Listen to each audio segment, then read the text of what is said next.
Hi friends, இப்போ நம்ம இந்த வீடியோவில் என்ன பார்க்க போகிறோன்னு கேட்டிங்கன்னா, வாழைப்பூ வச்சு நம்ம சாம்பார் செய்ய போகிறோம். ஃபஸ்ட்டு வந்து வாழைப்பூவை வந்து நல்லா க்ளீன் பண்ணிவிட்டு, அதுக்கப்புறம் பார்த்தீங்கன்னா நல்லா பொடிசாக நறுக்கிட்டு நம்ம வந்து வாழைப்பூ சாம்பார் வைக்கலாம்.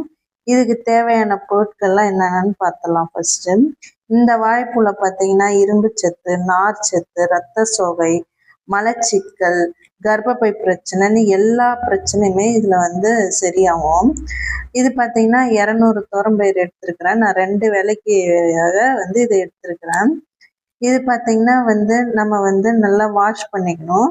பார்த்தீங்கன்னா இந்த அரிசி கழுவின தண்ணியில் நம்ம ஒரு 1/2 அன் ஹவர் வந்து நம்ம ஊற போட்டுட்டோம்னா, அதுக்கப்புறம் வந்து இது வந்து நல்லா க்ளீன் ஆகிடும். துவர்ப்பு தன்மை எடுக்கிறதுக்காக குழந்தைங்களாம் வந்து இந்த துவர்ப்பு தன்மையை சாப்பிட மாட்டாங்க. அதனால வந்து நம்ம அந்த துவர்ப்பு தன்மையை எடுத்துட்டு அதுக்கப்புறம் பார்த்தீங்கன்னா நம்ம இதை வந்து குழம்பு வைக்கலாம். இது தேவையான பொருட்கள் ஒரு 2 பொருள் தான். வெங்காயம், வாழைப்பூவு, அவ்வளோதான். மற்றபடி நம்ம வந்து கடுகு, எண்ணெய், பெருங்காயம், புளி கரைசல் தேவையான அளவுக்கு எடுத்துக்கிறோம்.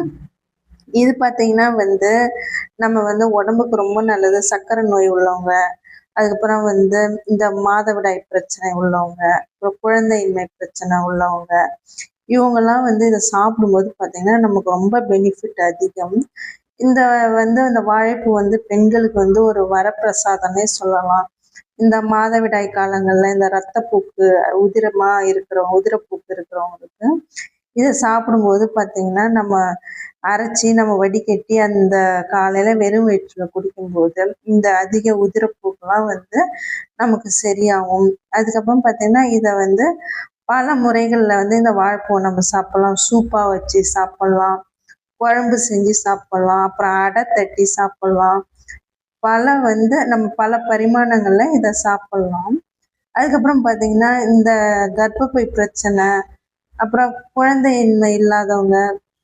குழந்தைகள் இல்லாதவங்களாம் இதை வந்து நம்ம சாப்பிடும்போது பார்த்தீங்கன்னா வாரத்தில் 2 முறை இதை சாப்பிடும்போது அந்த மலட்டுத்தன்மையெல்லாம் நீங்கி குழந்தை பேர் கிடைக்கும். இது வந்து வந்து ரொம்ப வந்து நம்ம எல்லா பொருளுமே பார்த்தீங்கன்னா நம்ம வாழை மரத்தில் பார்த்தீங்கன்னா எல்லா பாகமே நமக்கு ரொம்ப பயன் தரக்கூடியது.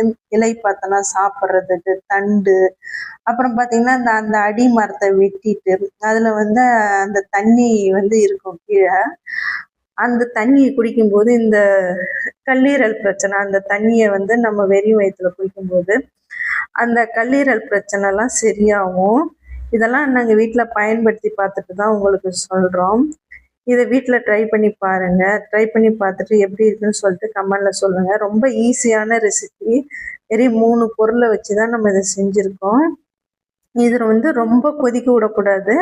கொஞ்சம் நல்லா வெந்துட்ட உடனே பார்த்து புளி கரைசலை நம்ம ஊற்றிட வேண்டியதான். ரொம்ப சுவையாக இருக்கும். எனக்கு எப்படி இருக்குன்னு சொல்லிட்டு கமெண்டில் சொல்லுங்கள். Okay, bye friends.